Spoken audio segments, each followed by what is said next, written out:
ॐ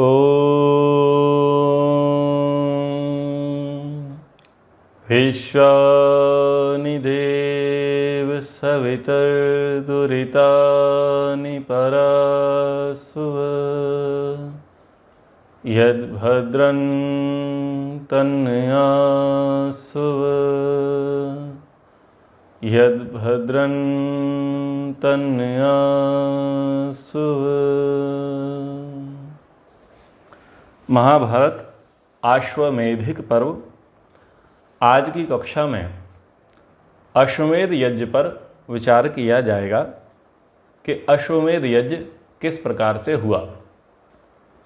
अश्वमेध यज्ञ जो कोई राजा करना चाहता है वो 1 वर्ष के लिए अश्व स्वतंत्र रूप से छोड़ता है और अनुमानित 400 सैनिक उस अश्व की सुरक्षा में रहते हैं और वो अश्व 1 वर्ष में संपूर्ण पृथ्वी का चक्कर लगा करके लौट करके आता है और फिर अश्वमेध यज्ञ आरंभ किया जाता है।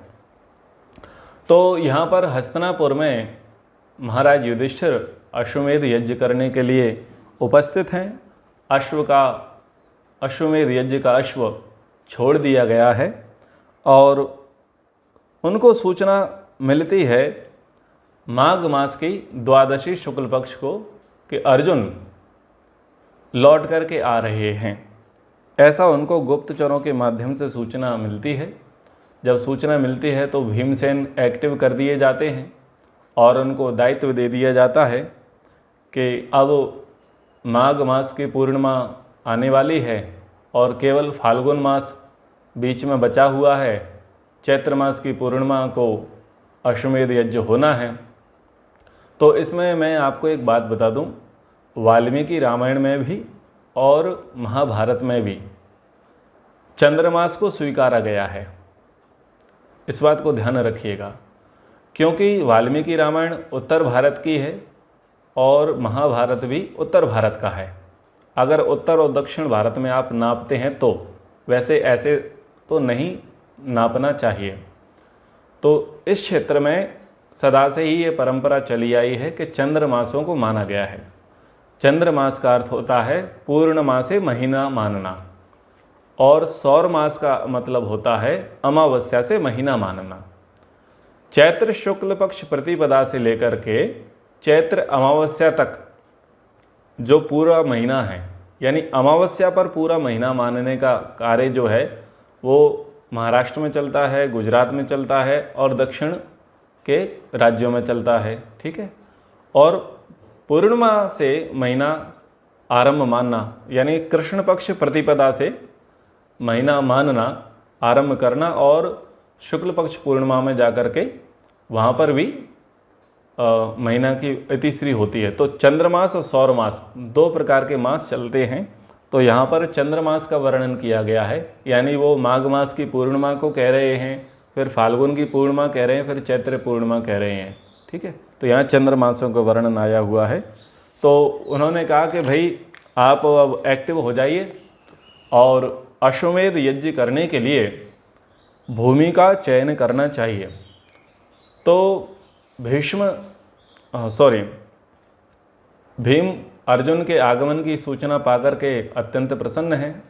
सभी लोग उत्साही हैं और भीम क्या करते हैं, कुछ शिल्पियों को लेकर के, कुछ आर्किटेक्ट को लेकर के, इंजीनियर्स को लेकर के, जिनको शिल्पी कहा जाता है, शिल्प शास्त्र के जो जानकार हैं, उनको लेकर के उन्होंने विशाल एक वन का चयन किया जो शाल वृक्षों से भरा पड़ा था।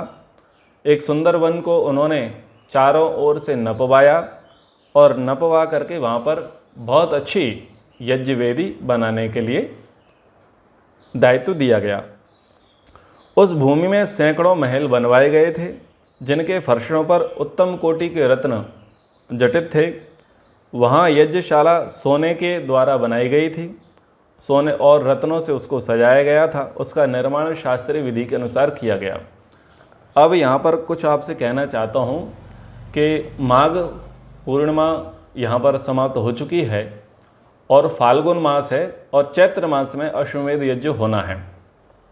यानी मात्र 1 महीने के भीतर 1 महीने के भीतर कितना काम हुआ है।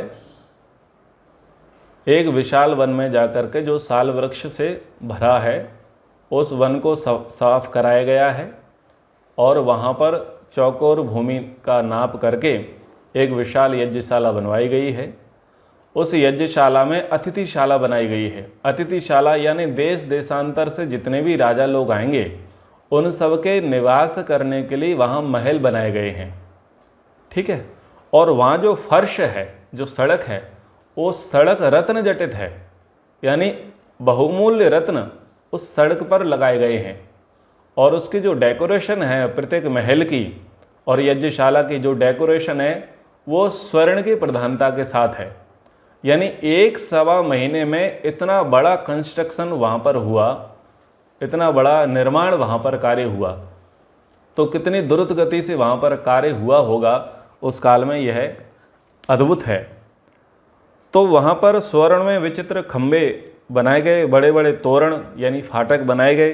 धर्मात्मा भीष्म ने यज्ञ मंडप के सभी स्थानों में शुद्ध स्वर्ण का प्रयोग किया था, शुद्ध स्वर्ण का प्रयोग किया था और भिन्न भिन्न स्थानों से आने वाले ब्राह्मणों के रहने के लिए अनेक अनेक उत्तम भवनों का निर्माण कराया गया था। तो किसी के आवास की व्यवस्था ना तो हस्तिनापुर में थी ना ही इंद्रप्रस्थ में थी। ध्यान रखिएगा, जहाँ पर यज्ञशाला है उसी स्थान पर सबके आवास की व्यवस्था की गई थी। यज्ञ में उपस्थित ब्राह्मणों के लिए पृथक व्यवस्था करी गई थी और जितने राजा लोग थे उन सब के लिए की गई थी और उनकी प्रजा के लिए भी वहाँ पर व्यवस्था करी गई थी। फिर उसके बाद निमंत्रण का कार्य आरंभ होता है और अपने विशिष्ट गुप्तचरों को और दूतों को, बहुत सारे दूतों को इस काम पर लगा दिया गया कि नज़दीक के जितने भी राज्य हैं, जनपद हैं, उन सब राजाओं को अब क्या करो, आप निमंत्रण भेजो। तो उन सब के लिए इनविटेशन कार्ड दिया गया, सबको निमंत्रण के लिए भेजा गया। तो आप सब व्यवहार मानते हैं कि जब कोई बड़ा कार्य करता है हम उसके यहाँ जाते हैं तो खाली हाथ नहीं जाएंगे। ये आपके यहाँ परंपरा चलती है ना, ये परंपरा यज्ञों की है, हमारी प्राचीन परंपरा है कि जब कोई बड़ा उत्सव करे, मांगलिक कार्य करे तो हम खाली हाथ उसके यहाँ ना जाएं। विवाह कार्यक्रम हो या यज्ञ कार्यक्रम हो, कभी भी खाली हाथ हमें नहीं जाना चाहिए, ये हमारी प्राचीन परंपरा है। तो जितने भी राजा वहाँ पर आए उस यज्ञ में सम्मिलित होने के लिए, वो अनेक प्रकार के रत्न, दासियाँ, घोड़े, भिन्न भिन्न प्रकार के अस्त्र शस्त्र उपहार स्वरूप युधिष्ठिर को देने के लिए वहाँ पर उपस्थित हुए थे। युधिष्ठिर ने केवल राजाओं के लिए ही प्रबंध नहीं कराया, उनके जो वाहन हैं उनके वाहनों के लिए भी समुचित व्यवस्था करी गई थी। देखो, आदर्श व्यवस्था क्या होती है, पार्किंग सुविधा, ठीक है ना। कितना ही बड़ा डेकोरेशन हो और इवेंट्स हो, लेकिन उसमें बहुत बड़ी प्राथमिकता किसकी होती है, पार्किंग की। व्यक्ति को सुविधा बहुत अच्छी मिलनी चाहिए कि वो अपने वाहनों को बहुत अच्छे प्रकार से पार्क कर सके। पर उस समय उस प्रकार के वाहन तो नहीं थे जिनको इस प्रकार से पार्किंग की असुविधा हो।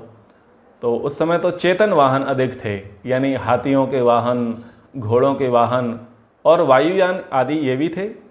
तो उन सब घोड़ों के लिए, हाथियों के लिए भी पर्याप्त स्थान बनाया गया।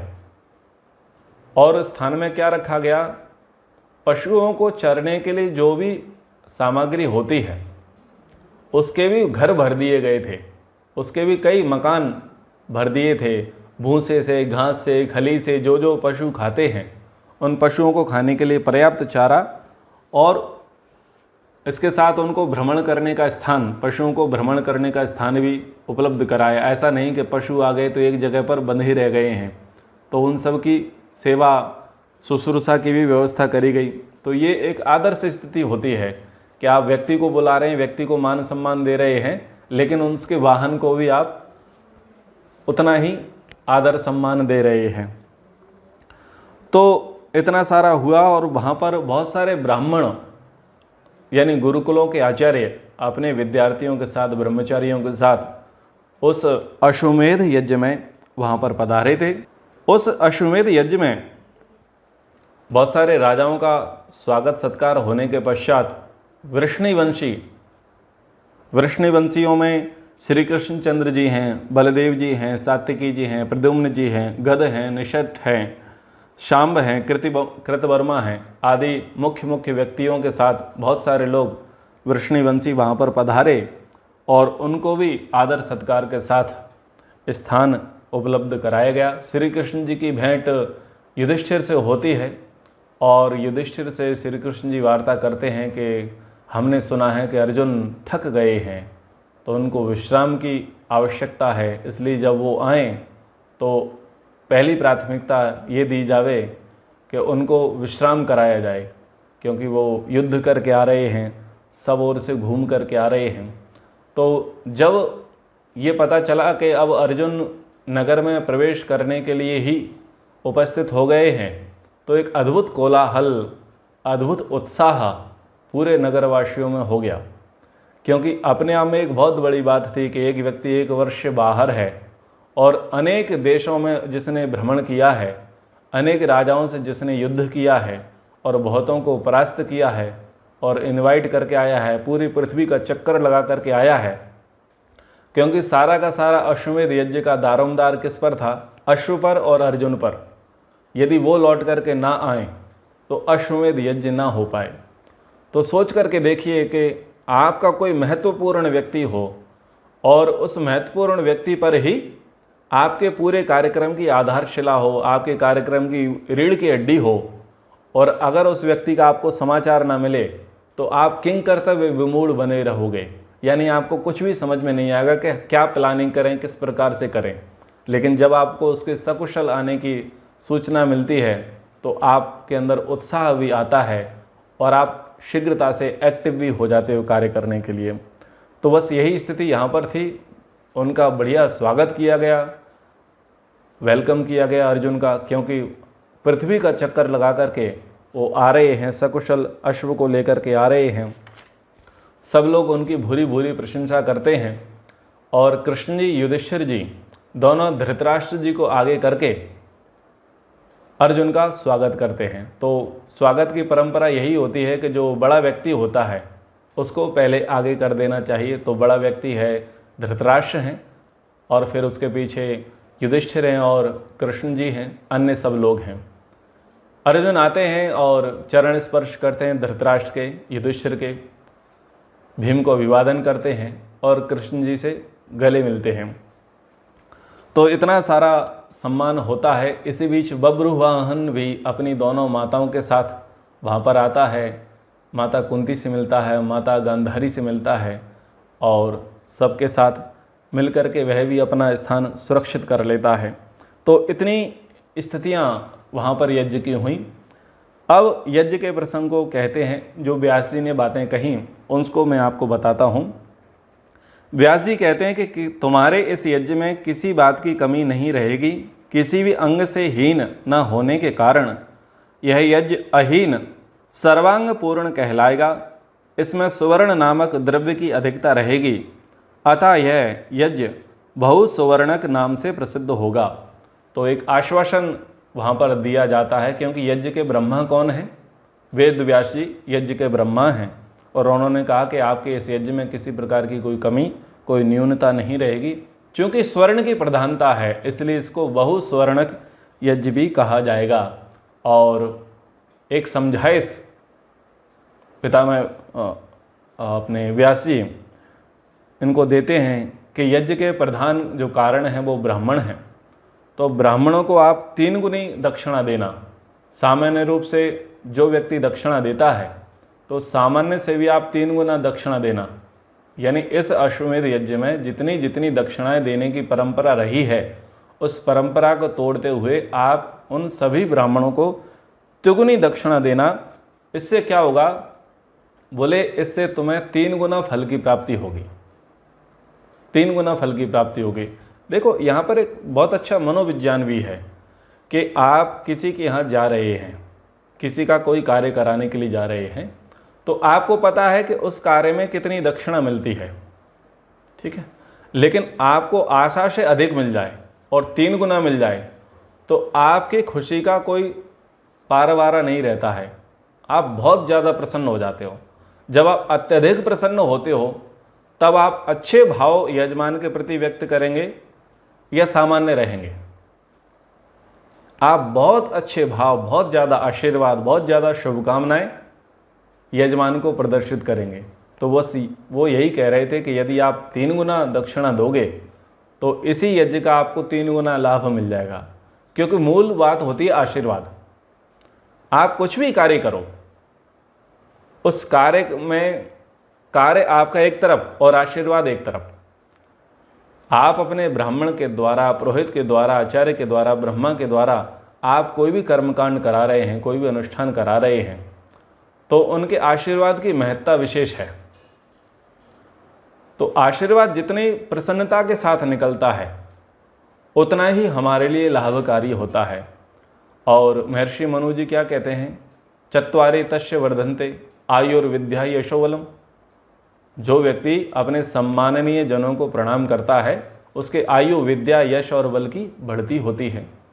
इसलिए जब भी श्रेष्ठ संस्कार आदि कार्य कराए जाएं तो आपके पुरोहित, आचार्य, ब्रह्मा के चरण स्पर्श करें और उनको अच्छी दक्षिणा देवें। जब आप उनके चरण स्पर्श करेंगे, अच्छी दक्षिणाएं देंगे, तो वहाँ वो आशीर्वाद दिया जाएगा और आशीर्वाद बहुत महत्वपूर्ण होता है। ठीक है, इस चीज़ को सबको स्वीकार करना चाहिए। हालांकि मैं इसमें स्पष्ट रूप से कह देता हूँ कि आर्य समाज इसमें बहुत नीरस है। ठीक है, चरण स्पर्श करने में, दक्षिणा देने में और आशीर्वाद देने में भी, तीनों भी आर्य समाज बहुत ज़्यादा नीरस है। ये दोष है, इस दोष को मैं कहता हूँ, और जिन जिन में ये दोष है उनको ये दोष स्वीकार करने में कोई आपत्ति नहीं अनुभव करनी चाहिए। खैर, तो 3 गुनी दक्षिणा आप देवें। और उन्होंने कहा कि इस अश्वमेध यज्ञ का अवभृत स्नान तुम्हें प्राप्त होगा। अवभृत स्नान विशेष स्नान होता है जो यज्ञ के बाद किया जाता है। एक अच्छा सरोवर या ये कहें कि वाटर टैंक, ठीक है, स्नान का वाटर टब आप ऐसा मान सकते हैं, एक बनाया जाता है जो बहुत सुगंधित होता है, जिसका जल बहुत पवित्र होता है, शोधित होता है, औषधीय होता है, तो उसको अविभृत स्नान कहते हैं। तो कहा कि वो बड़ा परम पवित्र और पावन स्नान है, उस स्नान को तुम प्राप्त करोगे। तो उसमें स्नान करना भी बड़े श्रेष्ठ बात है, श्रेय करने वाली बातें हैं। तो इस प्रकार से बातें रखी गईं।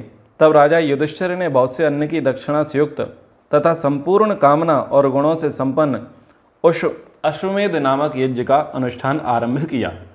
व्यास जी बताते हैं कि उस यज्ञ में वेदों के ज्ञाता और सर्वज्ञ, यानी जो धर्म अर्थ काम के जानने वाले हैं, याजकों ने संपूर्ण कर्म किए कराए। वे सब और घूम घूम कर साधु पुरुषों द्वारा उपदिष्ट कर्म का संपादन करते कराते थे। उन विद्वानों द्वारा उस यज्ञ में कहीं भी कोई भूल या त्रुटि नहीं होने पाई। कोई भी कर्म ना तो छूटा और ना अधूरा रहा। श्रेष्ठ ब्राह्मणों ने प्रत्येक कार्य को क्रम के अनुसार उचित रीति से पूरा किया। वहाँ ब्राह्मण शिरोमणियों ने प्रवर्ग्य नामक धर्मानुकूल कर्म को यथोचित रीति से संपन्न करते हुए विधि पूर्वक सोमरस का निकालने का कार्य किया। और सोमपान करने वालों में श्रेष्ठ शास्त्र की आज्ञानुसार आचरण करने वाले विद्वानों ने सोमरस निकालकर उसे क्रमशः तीनों समय के सवनों का संपादन किया। तो ये भी सोमपान का भी एक नियम होता है, यानी उसको यज्ञशेष भी कहते हैं, सोमपान भी कहते हैं। सोमपान वहाँ पर यजमानों को कराया जाता है। अब वो कह रहे हैं जिस उद्देश्य के लिए यज्ञ किया गया था, न तत्र कृपणः कश्चिन न दरिद्रो बभूवः क्षुधितो दुखितो वापि प्राकृतो वापि मानवः। उस यज्ञ में आया हुआ कोई भी मनुष्य, चाहे वह निम्न से निम्न श्रेणी का क्यों ना हो, दीन, दरिद्र, भूखा अथवा दुखिया नहीं रह गया था। भोजनम भोजनार्थिभ्यो दापयामास शत्रुहा भीमसेनो महातेजसा सततम राजसानात्। शत्रुनाशक महातेजस्वी भीमसेन महाराज युधिष्ठिर की आज्ञा से भोजन इच्छुकों को भोजन दिलाने के काम पर सदा डटे रहे। ये 2 श्लोक पर मैं आपसे कुछ ध्यानाकर्षण चाहूँगा। यज्ञ इतनी संपन्नता के साथ किया गया कि कोई व्यक्ति दरिद्र है, जो यज्ञ से पहले दरिद्र था यानी निर्धन था, वो उस यज्ञ में सम्मिलित होकर के उसकी निर्धनता समाप्त हो गई। कोई दीनहीन था तो उसकी दीनहीनता समाप्त हो गई, कोई दुखिया था तो उसका दुख समाप्त हो गया। वित्त से चित्त प्रसन्न होता है। क्या समझ में आया? वित्त से चित्त प्रसन्न होता है। धन से क्या होता है? मन में आह्लाद होता है, प्रसन्नता होती है। और यदि धन नहीं होता है तो व्यक्ति दीनहीन रहता है, दुखी रहता है, बेचैन रहता है, संतप्त रहता है।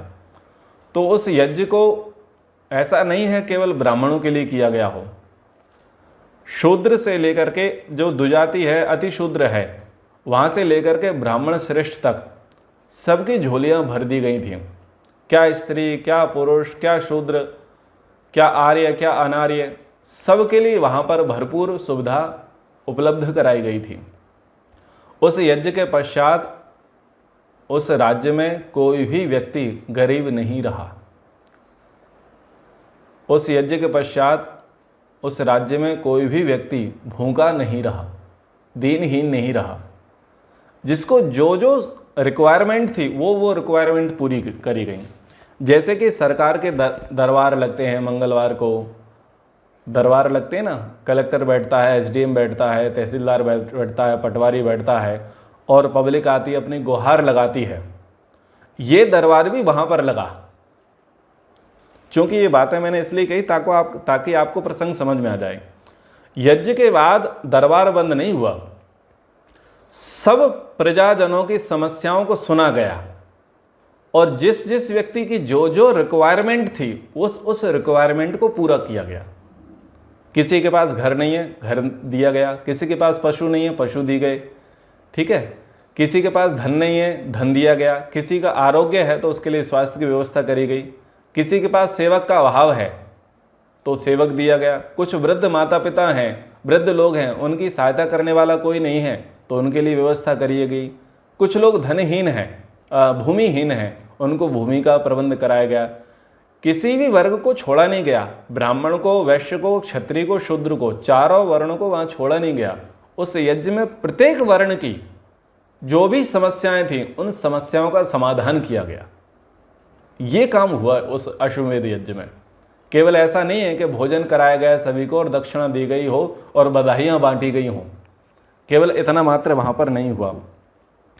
उस यज्ञ के विषय में बताते हैं कि बुद्धिमान राजा युधिष्ठिर के यज्ञ का कोई भी सदस्य ऐसा नहीं था जो 6 अंगों वेदांगों का विद्वान, ब्रह्मचर्य व्रत का पालक, अध्यापन कर्म में कुशल और वाद विवाद यानी शास्त्रार्थ में महारथी ना हो। तो जितने भी वहाँ पर वेदता, वेद पाठी ब्राह्मण थे वो सब वेदांगों के जानकार थे, विद्वान थे, शास्त्रविद थे। इंद्र के समान तेजस्वी राजा युधिष्ठिर के उस यज्ञ को विधि पूर्वक समाप्त करा के शिष्यों से व्यास जी ने अविद्या सूचक आशीर्वाद वहाँ पर साधुवाद के रूप में युधिष्ठिर को दिया। तो यज्ञ समाप्ति के बाद आशीर्वाद हुआ और अभ्युदय, अप्राप्त की प्राप्ति, प्राप्ति का रक्षण और रक्षण की वृद्धि। तो इस प्रकार का आशीर्वाद वहाँ पर उनको दिया गया। अब दक्षिणा देखिए, अश्वमेध यज्ञ की दक्षिणा बताते हैं। यज्ञ की समाप्ति पर युधिष्ठिर ने सब ब्राह्मणों को विधि पूर्वक 1,000 करोड़ यानी 1 खरब स्वर्ण मुद्राएं दक्षिणा में देकर व्यासी को संपूर्ण पृथ्वी का दान किया। अश्वमेध यज्ञ में 1 खरब स्वर्ण मुद्राएं यानी काउंटिंग आप समझिए 1 खरब। अब वो स्वर्ण मुद्रा है, उसका साइज क्या है, उसका भार क्या है वो कहीं नहीं लिखा, लेकिन एक मुद्रा का भार आप 98 के बराबर भी मान लो, 1 रुपए के बराबर भी मान लो एक मुद्रा का भार, तो सोचना वो कितना स्वर्ण होगा। 1 खरब स्वर्ण मुद्राएं यज्ञ के ब्रह्मा व्यास जी को दिया गया और उसके साथ किसका दान कर दिया गया? भूमि का दान कर दिया। तो व्यास जी कहते हैं कि तुम्हारी दी हुई इस पृथ्वी को मैं पुनः तुम्हारे अधिकार में छोड़ता हूँ, तुम मुझे केवल इसका मूल्य दे दो, क्योंकि ब्राह्मण राज्य के नहीं, भूमि के नहीं, ब्राह्मण तो धन के इच्छुक हैं। तो उन्होंने क्या किया कि सारे की सारी भूमि दान कर दी और 1 खरब स्वर्ण मुद्राएं दे दी उन्होंने कहा भाई ये राज्य तुम संभालो, हमें तुम्हारा राज्य नहीं चाहिए, हमें तो धन दे दो।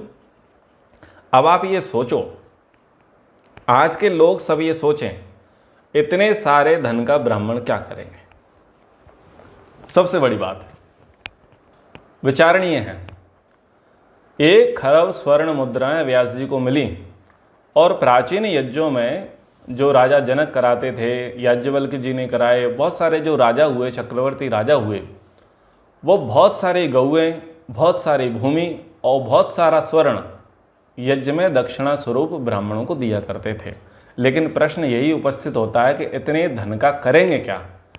क्योंकि ब्राह्मण तो त्यागी है, ब्राह्मण तो तपस्वी है, ब्राह्मण उसका करेंगे क्या?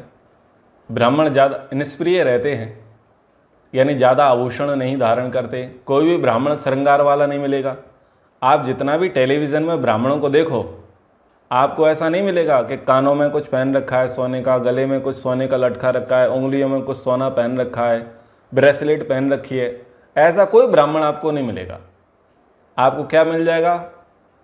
तुलसी की माला पहना हुआ दिख जाएगा, तिलक लगाया हुआ दिख जाएगा, यज्ञोपवीत धारण करता हुआ दिख जाएगा, कट्टी वस्त्र पहना हुआ और हाथ में कमंडल लेता हुआ और खड़ाऊ पहना हुआ। बोलो, ऐसा आपको ब्राह्मण दिखेगा। लेकिन बात ये आती है कि इतने स्वर्ण मुद्रा, इतनी बड़ी दक्षिणा का वो करेंगे क्या? तो भूल गए, वहां पर सारे के सारे ब्राह्मण जो थे शिष्यों सहित पधारे। यानी ज्यादातर जो ब्राह्मण थे वो डीन थे, प्रोफेसर थे, कुलपति थे, सबके गुरुकुल थे।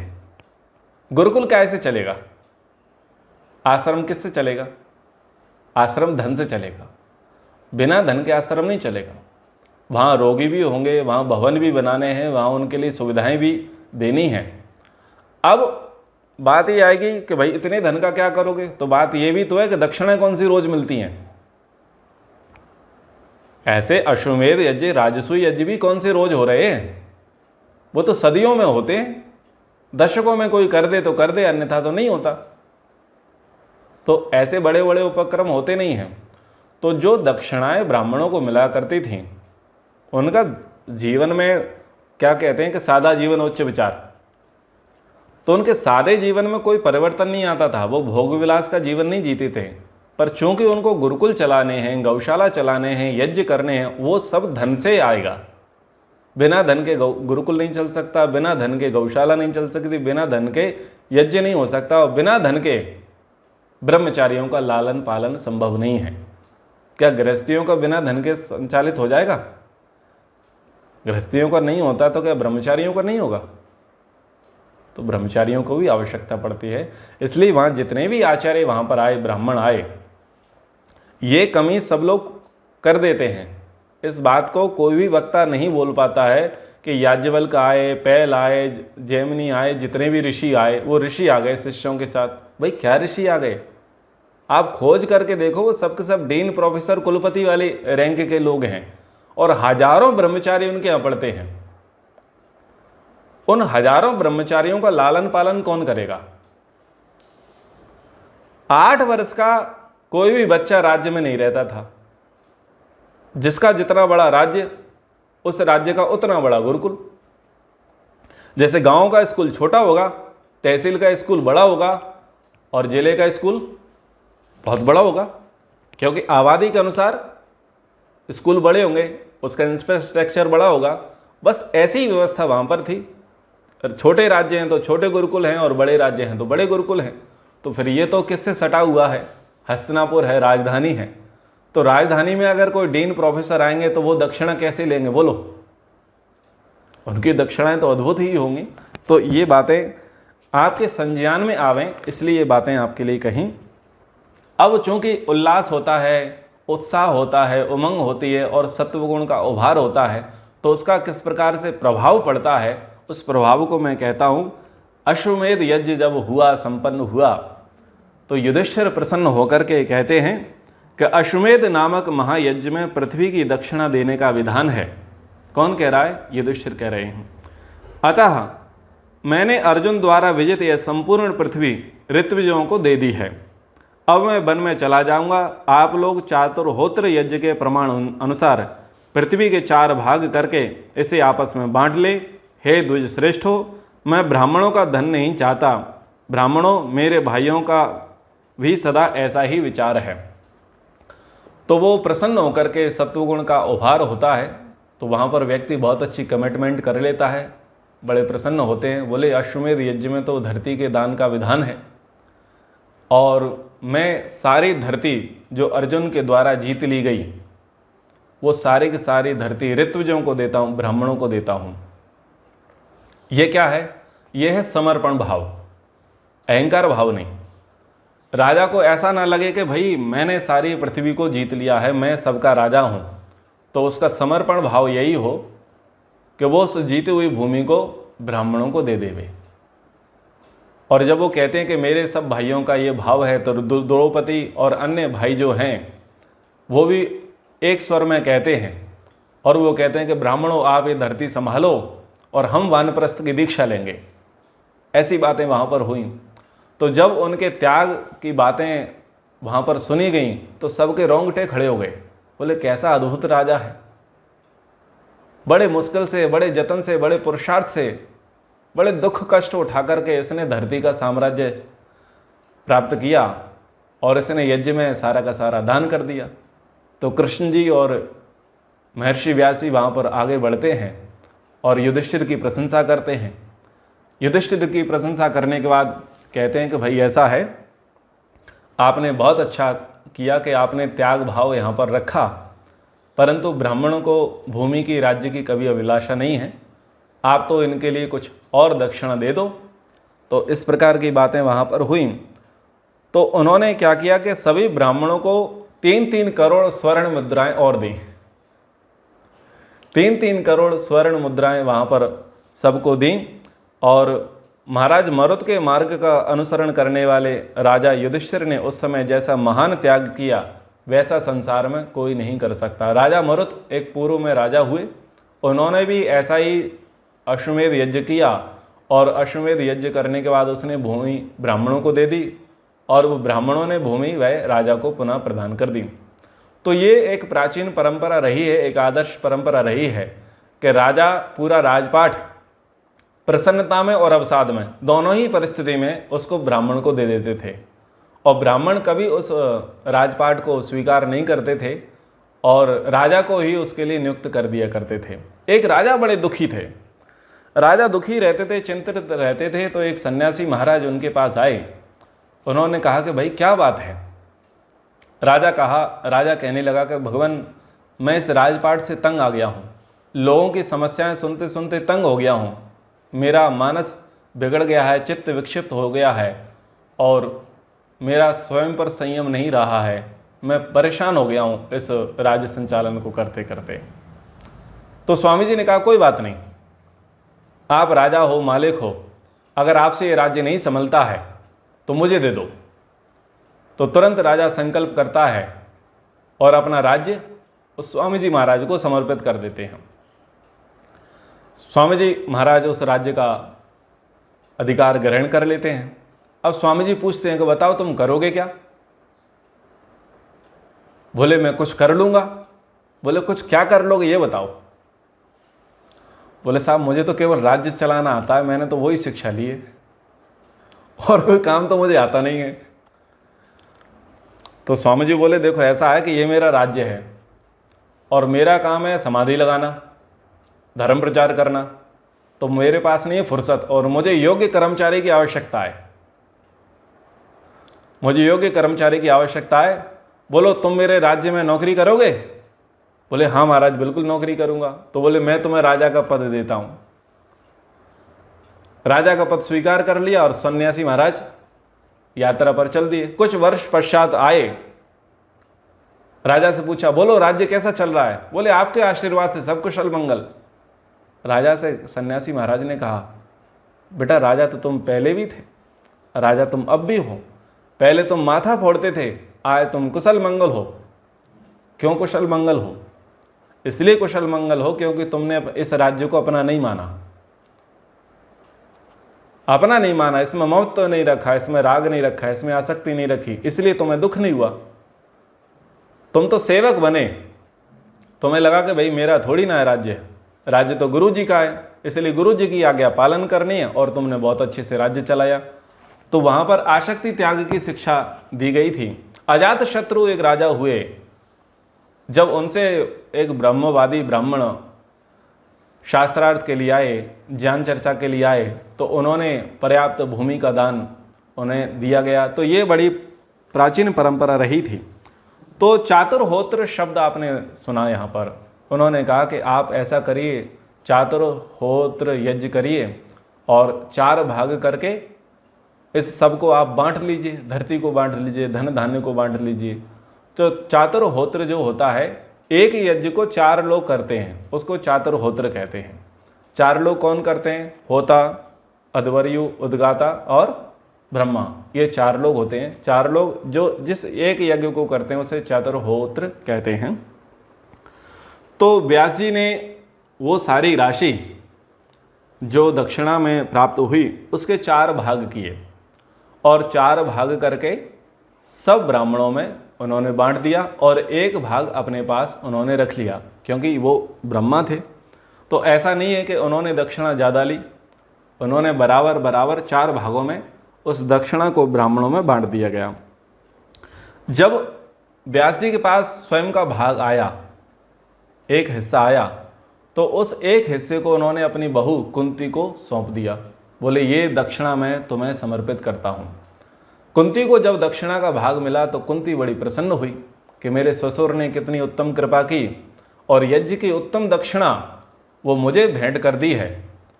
अब बताओ, अगर बहू को ऐसी दक्षिणा मिल जाए, यानी यहाँ पर प्रसंग समझिए, प्रसंग थोड़ा समझिए, आपको आनंद आएगा। आप पहले से पैसे वाले हो, धन धान्य की कोई कमी नहीं है, लेकिन उपहार में आपको एक बहुत बड़ी रकम दे दी जाए, तो आप उस रकम का क्या करोगे? सोचने से पहले कुंती से शिक्षा ले लो, क्योंकि हो सकता है आपका सोचना अच्छा भी हो और थोड़ा गड़बड़ भी हो। तो कुंती ने क्या किया? सारी दक्षिणा पुण्य अनुष्ठान में लगा दी। जितनी दक्षिणा मिली, ससुर के द्वारा जो भी उपहार मिला, व्यास जी ससुर हैं, अब जबकि वो खुद रानी हैं, कुंती के बेटे ने ही तो सारी की सारी दक्षिणा दी, तो ये हिस्सा इनके पास अतिरिक्त आ गया, प्रॉपर्टी का बहुत बड़ा हिस्सा इनके पास अतिरिक्त आ गया। उस धन का इन्होंने क्या किया? उस दक्षिणा का ये किया कि बड़े बड़े सामूहिक पुण्य कर्म किए, उस पूरे पैसे को समाज कल्याण में लगा दिया कुंती ने। तो ये एक अद्भुत शिक्षा है कि यदि कुछ आपको अच्छा धन प्राप्त हुआ है, सात्विक धन आपको प्राप्त हुआ है, और आपके परिवार का भरण पोषण शांति से चल रहा है, तो उस धन का प्रयोग आप किस में करें? धर्मार्थ कार्यों में करें। स्विट्जरलैंड की यात्रा में ना करें, ठीक है, हांगकांग जाने की यात्रा में ना करें, और बड़ी बड़ी शॉपिंग वाले काम ना करें। ऐसा नहीं है कि चलो एक्स्ट्रा पैसा मिल गया है तो बिजनेस क्लास की टिकट लेकर के घूमेंगे, ठीक है। एक्स्ट्रा पैसा आया है तो क्या करें? बुर्ज खलीफा देख करके आते हैं, थोड़ा दुबई घूम के आते हैं, और डायमंड रिंग पहनेंगे। ऐसे व्यसन नहीं पालने हैं, विलासी जीवन नहीं जीना है। अतिरिक्त पैसा अगर आपके पास है तो फिर उसको अतिरिक्त काम में लगाओ। अतिरिक्त काम क्या है? कि आप भी अपने स्तर से धर्मार्थ दान करने का प्रयास करो। देखो, इसमें शिक्षा है कि पति है, पुत्र है, ये धर्मार्थ काम कर रहे हैं, पत्नी है, माता है, वो उनके धर्मार्थ कार्य में पीछे पीछे साथ में लगी हुई हैं। लेकिन आपके पास अतिरिक्त राशि है, तो आपका भी तो एक क्षेत्र है, आपको भी लगता है कि वहाँ ज़रूरतमंद हैं, तो आपकी भी इच्छा होगी कि आप उन ज़रूरतमंदों को सहयोग देवें। तो कुंती ने बड़े बड़े सामूहिक यज्ञ वहाँ पर किए। अब विदाई का काम आरंभ होता है, क्योंकि बहुत सारे राजे जो वहाँ पर आए वो बहुत सारा गिफ्ट उपहार लेकर के आए। तो राजाओं को विदा करने का कार्य हुआ, तो बहुत सारे रत्न, हाथी, घोड़े, सुंदर स्त्रियां यानी दासियां, वस्त्र और स्वर्ण मुद्राएं राजाओं को भेंट की गई। तो बड़ा उत्सव जब होता है, बड़ा कार्य होता है, तो आपके घर से जब कोई व्यक्ति लौट करके जाए तो खाली हाथ ना जाए, खाली हाथ ना जाए। उसके हाथ भरे हों, हाथ भरा होगा तो उसका मन भरा होगा, और मन भरा होगा तो क्या कहेगा? मैं वहाँ गया था, देखो मुझे ये मिला। इससे आपका यश बढ़ेगा, इससे आपकी कीर्ति बढ़ेगी। इसलिए हमेशा भेंट में अच्छी वस्तुएं दें। अब आजकल क्या है, फॉरवर्ड वाली वस्तुएं चलती हैं। 200 रुपये की साड़ी पिछले 2 साल से घूमती ही है। 250 रुपये के पैंट शर्ट का पैकेट वो पिछले 5 साल से घूम ही रहा है। फॉरवर्ड वाला फॉरवर्ड, वो अलग प्रोटोकॉल बन गया है। ऐसा नहीं करना है। कोई भी आपके यहाँ आया है तो आप अच्छी चीज़ें उनको देवें, उपयोगी वस्तु देवें, और वो ऐसी वस्तु हो कि वो लोग दिखावें कि देखो मैं वहाँ उस कार्यक्रम में गया और मुझे ये दिया गया। तो अब कुछ कुछ शिक्षाएं लेनी चाहिए। अब क्या होता है कि अच्छा तो हम अपने लिए रखेंगे और देने के लिए होगा तो बस ऐसे ही करेंगे, तो वो एक गलत स्थिति है। आप भी गलत करते हैं और व्यापारी भी गलत करता है। आप दुकानदार के पास पहुंचो, आप कहो कि साहब हमें धोती कुर्ता चाहिए, वो पूछेगा किसके लिए, तुरंत पूछेगा किसके लिए, खुद के लिए या देने के लिए। खुद के लिए होगा तो 700 रुपये मीटर निकालेगा और देने के लिए तो 70 रुपये मीटर निकालेगा। आप भी उसी मानसिकता के, वो भी उसी मानसिकता का है। तो ऐसी वस्तु आपने दे दी है दोयम दर्जे की, उससे कभी यश नहीं मिलेगा। ध्यान रखना, हम किसी को कुछ दे रहे हैं, वो किस लिए दे रहे हैं कि जिसको हम दे रहे हैं वो उसका प्रयोग करे तो वो प्रसन्न हो और हमें आशीर्वाद देवे, इसलिए दे रहे हैं। फॉरवर्ड परंपरा को निर्वाह करने के लिए नहीं। तो बहुत सारे लोगों ने फॉरवर्ड परंपरा चला रखी है। 200 रुपये की साड़ी घूमती रहेगी, 250 रुपये के कपड़े घूमते रहेंगे।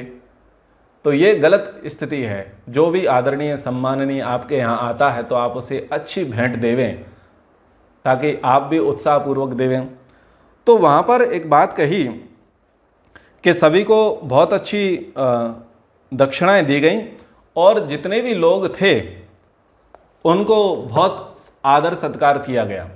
अब यज्ञशाला में जो स्वर्ण के खंभे बने थे, तोरण बने, दीवारें बनी, घड़े बने, पात्र बने, ईंटें बनी, वो सब ब्राह्मणों ने युधिष्ठिर की आज्ञा को पा करके कलेक्ट कर ली, क्योंकि वो सब के सब बहुत कीमती था।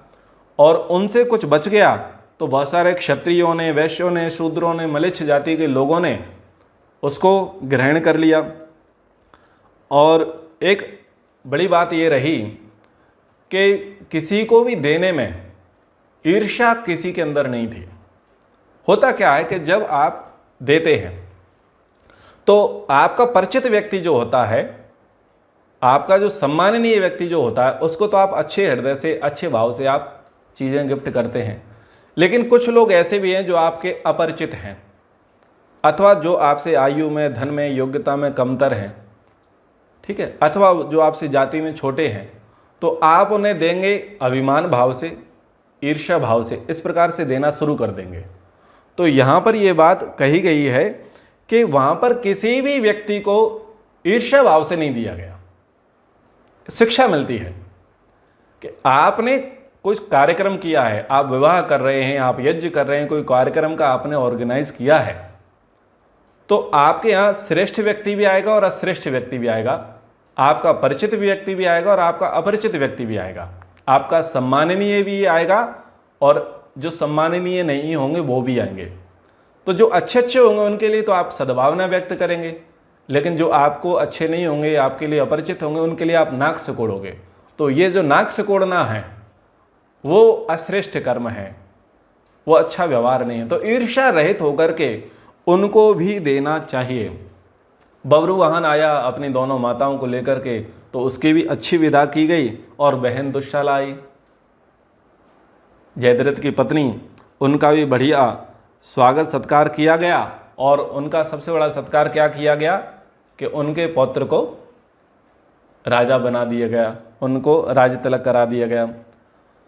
तो इस प्रकार से वहाँ पर हुआ कि यहाँ पर आया एक प्रसंग कि जिसकी जैसी इच्छा हो उसको वही वस्तु प्रदान की जाए, सबको इच्छानुसार भोजन कराया गया। यह घोषणा दिन रात निरंतर होती रही, कभी बंद नहीं होती थी। हृष्ट पुष्ट मनुष्यों से भरे हुए यज्ञ महोत्सव की चर्चा नाना देशों के निवासी मनुष्य बहुत दिनों तक करते रहे और उस यज्ञ में धन की मूसलाधार बारिश युधिष्ठिर ने की। तो इस प्रकार का अद्भुत यहाँ पर अश्वमेध यज्ञ महाराज युधिष्ठिर के द्वारा किया गया था।